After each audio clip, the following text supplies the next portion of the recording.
Hello, and if this is the first video of mine that you are watching, welcome to my channel, but if it is not, welcome back. Today I am going to be filming a reading vlog, and it has been a while since I filmed one, but I always enjoy capturing my live reactions, especially with books that I'm really excited and have anticipated for a while, which was the case with The Bone Season and Fable, which I've recorded reading vlogs for in the past. So today I am going to be reading Red Queen by Victoria Aveyard. I think that's how you pronounce their last name. I have had this on my shelf for a while now, and I've had it on my radar for even longer. I think this was recommended to me 3 years ago or so, and eventually I picked it up and it has just sat on my shelf. So I'm very excited to finally be giving this one a go. Now, I have heard mixed things about this series. I've heard that Red Queen starts really strong, but then as the series progresses, there are quite a few books in this series at this point, I believe, and as it progresses, it kind of falls apart a little bit and doesn't quite hold up.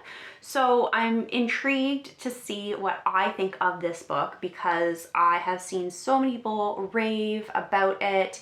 It is a YA fantasy romance with a supernatural twist in the form of vampires, I believe, which is something that I adore. And it says here on the back cover that the world is divided by blood, those with red and those with silver. Our main character has red blood, therefore she is required to serve those who have silver blood. But then she ends up in the royal palace and an ability of hers is discovered. And in an effort to gloss over the fact that she has red blood and can do this thing, has this ability, the king decides to betroth her to one of his sons. And then we have our enemies to lover aspect because Mare starts to have feelings for the prince, and she needs to decide whether she wants to use her position within the court to kind of infiltrate and take the enemy down from within and keep her loyalty to her family and to those who she's always known, or if she's going to pursue this newfound love.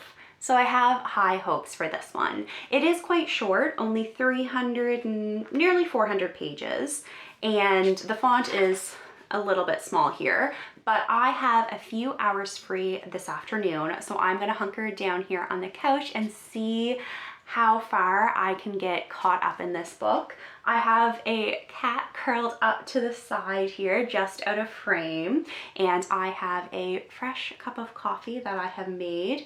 So I have all of the elements here for the perfect cozy reading afternoon. So let's dive right into this book here.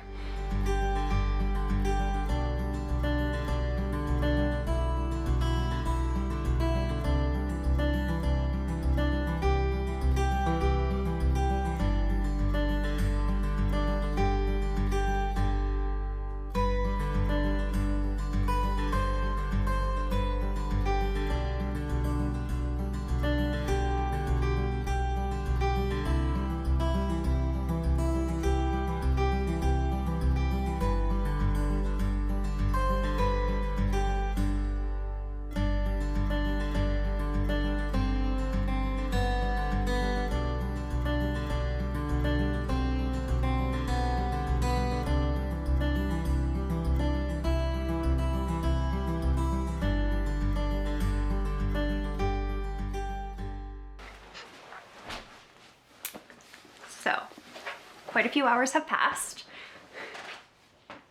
My cat is wreaking havoc in the background as per, but I am now maybe about a third of the way through Red Queen. I am enjoying it. However, I am a bit confused regarding the romance element to this. I am not sure if there is a love triangle, a love quadrant developing. There are hints that that could be the case, and that isn't something that I really enjoy in my romance.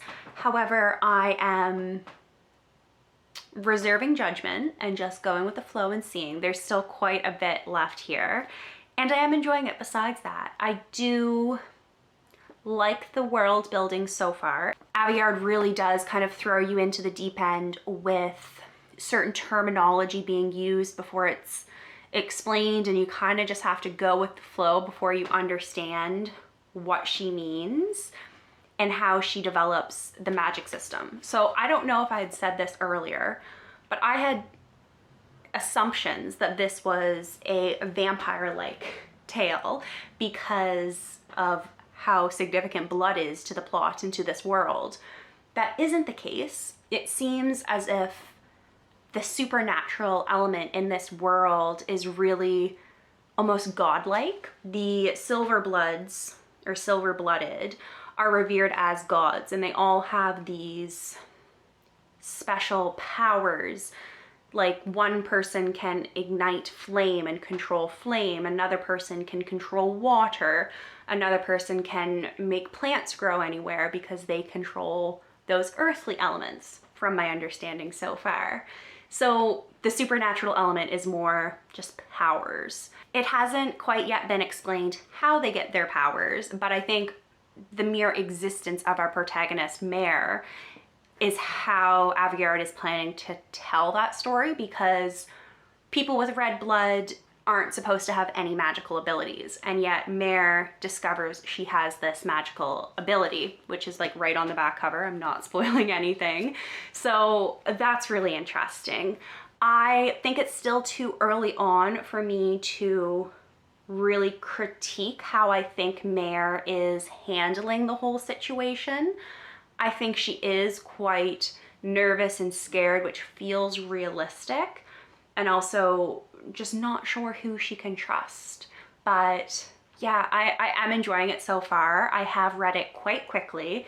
Like I said, it did take me a little while to get into it in the beginning, just because you really were thrown into it and had to navigate your way around all of the unique elements to this world. But yeah, I am enjoying it so far. I wouldn't say that I am head over heels in love with it. That hasn't quite happened yet, but I'm definitely enjoying it so far and intrigued to see where things go. So I just got back in from going out for supper, and there are still quite a few hours of daylight left, so I think I'm gonna curl back up on my couch, maybe make myself a cup of tea, and see how much farther that I can get in this book tonight.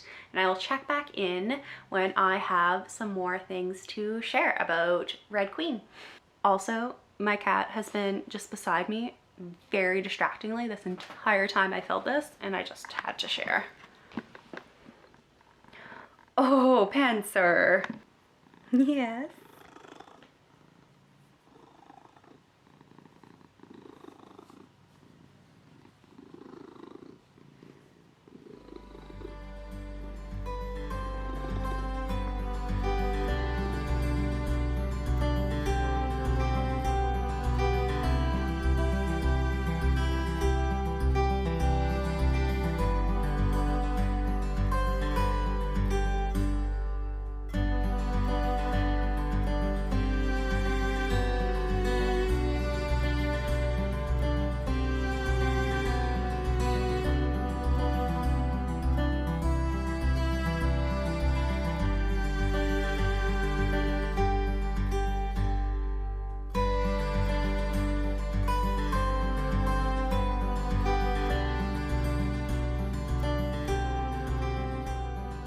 Excuse me?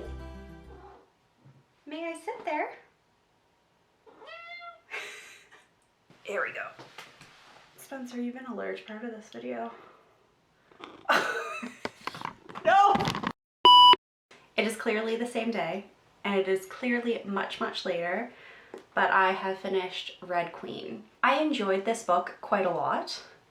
I don't think that I would be rushing to read the next book in the series if I didn't have it like right here on my shelf. I found the romance in this book to be a little bit lacking all in all. You could kind of tell that Aveyard was trying to build something up, and there was a red herring in there, and I wasn't quite sure which way it would go or how far she would take it, so I still enjoyed that element. But I did find that I anticipated a little bit of that shift, and there was a little bit of the love triangle, love quadrant-esque thing happening. However, it wasn't as drawn out or as heavy-handed as I had feared. Still wasn't my favorite thing, but I'll be intrigued to see what comes next in the next book and how that is handled. I also think the world building in this was a little bit lacking.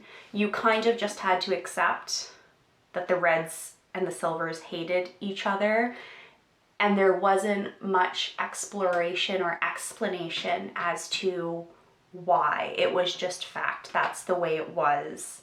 I just found myself wishing there was a little bit more world building. I did enjoy Mare, our protagonist. I wouldn't say she's my new favorite character, but I did enjoy her character. She had a few really badass moments that I loved, and I did quite enjoy her snark and a little bit of her sass. I think this would be maybe a 3-star read for me. It was enjoyable, it was quick, it was a fast-paced read. It didn't blow me away. So I'm glad to have read it, and I will pick up the sequel at some point, not right away. I didn't find myself loving the main couple within this book, so I don't know how I feel about how it will progress in the next book. Hopefully by the time this video goes live, I will have written a much more coherent review about my thoughts surrounding Red Queen. But thank you very much for watching this video, and I will be back soon with a new one. Bye for now.